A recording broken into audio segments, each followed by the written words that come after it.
রাজনৈতিক দলগুলোর সাথে জাতীয় ঐক্যমত্য কমিশনের দ্বিতীয় ধাপের পঞ্চম দিনের বৈঠক চলছে। রোববার সকালে রাজধানীর ফরেন সার্ভিস একাডেমিতে এই বৈঠক শুরু হয়েছে।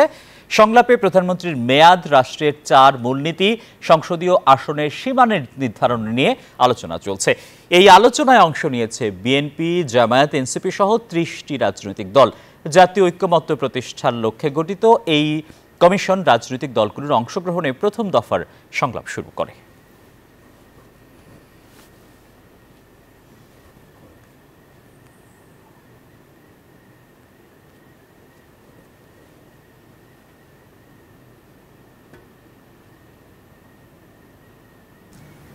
আশিক টিপু, আপনাকে ধন্যবাদ। মূলত সংসদে প্রধানমন্ত্রীর মেয়াদ, সীমানা নির্ধারণ এবং সংসদের উচ্চকক্ষের আসন নিয়ে কিন্তু আজকে মূলত আলোচনা হচ্ছে।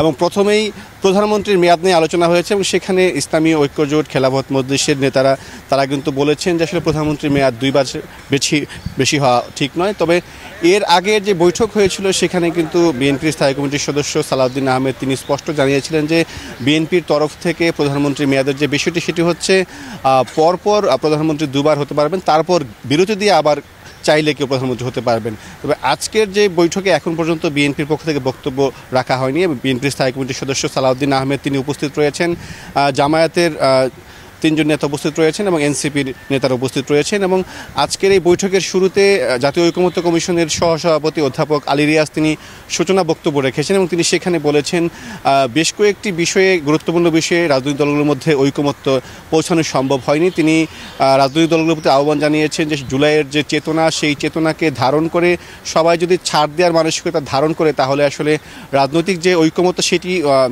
সম্ভব হবে এবং ঐক্যমত্য সম্ভব হলে দ্রুত জুলাই সনদ বাস্তবায়ন হবে। এবং তিনি বলেছেন যে যেসব বিষয়গুলোতে এখনও পর্যন্ত রাজনৈতিক দলগুলো ঐক্যমত্য হয়নি সেসব বিষয়ে যাতে ছাড় দেওয়া হয় এবং ছাড় দিয়ে যাতে সবাই আসলে একটি ঐক্যমত্যে পৌঁছায় এবং ঐক্যমত্যে পৌঁছলে আসলে জুলাই সনদ প্রস্তুত করা হবে এবং জুলাই সনদের ভিত্তিতে আগামী দিনে বাংলাদেশের যে সংস্কার, সেই সংস্কার কার্যক্রম কিন্তু পরিচালিত হবে। এবং আজকে তিনি বলেছেন যে আগামী 2 দিন রাজনৈতিক দলগুলোকে নিজেদের মধ্যে আলোচনা করার জন্য একটি সময় দেওয়া হয়েছে এবং 2 দিন পর আবার নতুন করে এই বৈঠকটি শুরু হবে। সব মিলে যেটি বলা চলে আজকের এই যে পঞ্চম দিনের বৈঠক, সেই বৈঠকে যেই বিষয়গুলোতে আলোচনা হচ্ছে সেই আলোচনাগুলো বিকেল 5টা পর্যন্ত চলবে এবং 5টার পরে আসলে মূলত জানা যাবে কোন কোন বিষয়ে রাজনৈতিক দলগুলো ঐক্যমত্যে পৌঁছেছে। এই ছিল আমার কাছে রাজধানীর ফরেন সার্ভিস একাডেমি থেকে সর্বশেষ খবর। বান্ডেল থাকলে প্রতি সেনমানিতে টাকা বাঁচবে।